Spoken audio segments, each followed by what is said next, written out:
Saudara-saudari yang terkasih, hari ini hari Sabtu tanggal 13 Desember tahun 2014 adalah peringatan wajib Santa Lucia, seorang perawan dan martir. Sebelum masuk dalam permenungan, saya akan sedikit membacakan riwayat siapakah Santa Lucia itu. Lucia artinya terang. Ia berasal dari Sisilia di Italia, lahir tahun 283. Sejak kecil diam-diam ia ingin menjadi pengantin Kristus atau tidak menikah dengan cowok manapun. Namun orang tuanya kemudian menjodohkan dengan seorang pria, namun Santa Lucia sendiri tidak tertarik dengannya. Sampai akhirnya si pria ini kemudian marah, dan puncak kemarahannya Lucia dilaporkan sebagai pengikut Kristus dan dia akan diancam dibutakan kedua matanya. Namun Lucia tidak gentar akan ancaman ini. Akhirnya kedua matanya dibutakan. Bahkan kemudian ia juga ditikam dengan pedang dan akhirnya menjadi martir Kristus pada tahun 304.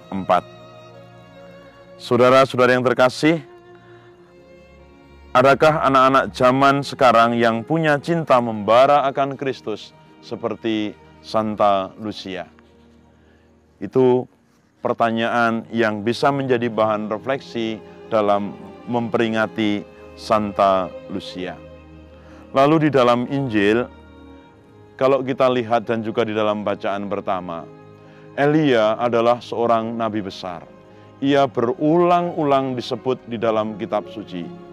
Ia adalah nabi yang memiliki suara kenabian luar biasa karena mengembalikan Israel kepada Allah Yahweh. Bahkan kegenapan mesianis didahului dengan kedatangan Mesias dan kedatangan Elia. Dan inilah yang juga diyakini oleh orang-orang Farisi dan ahli-ahli Taurat.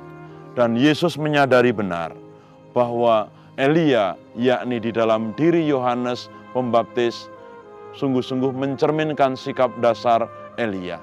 Namun Yohanes Pembaptis tidak diterima oleh orang-orang Israel, oleh orang-orang Farisi.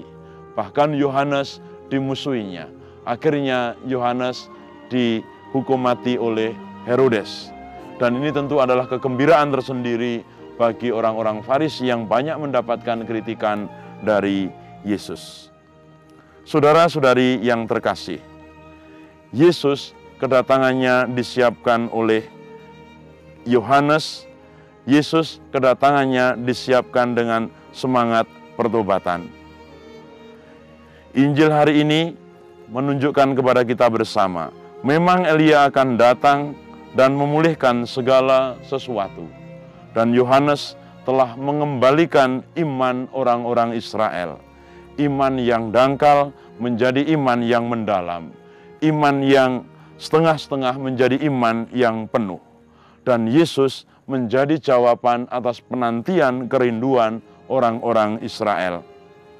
Namun Yesus pun di dalam kehidupannya juga mengalami hal yang sama seperti Yohanes. Ia sendiri harus menderita oleh orang-orang yang sama seperti yang telah membuat Yohanes menderita. Para saudara yang terkasih, Yohanes Pembaptis telah menyiapkan kedatangan Kristus dengan baik. Ia rela mengorbankan hidupnya, ia mengalami penderitaan. Apakah kita pun di dalam menantikan Yesus di dalam diri kita, dalam hati kita, juga mau bersusah-susah, rela menderita, rela bermati raga demi kedatangan Kristus yang hidup di dalam diri kita. Semoga para saudara yang terkasih, semangat yang ditanamkan dalam diri Yohanes juga tumbuh di dalam diri kita sekalian. Tuhan memberkati.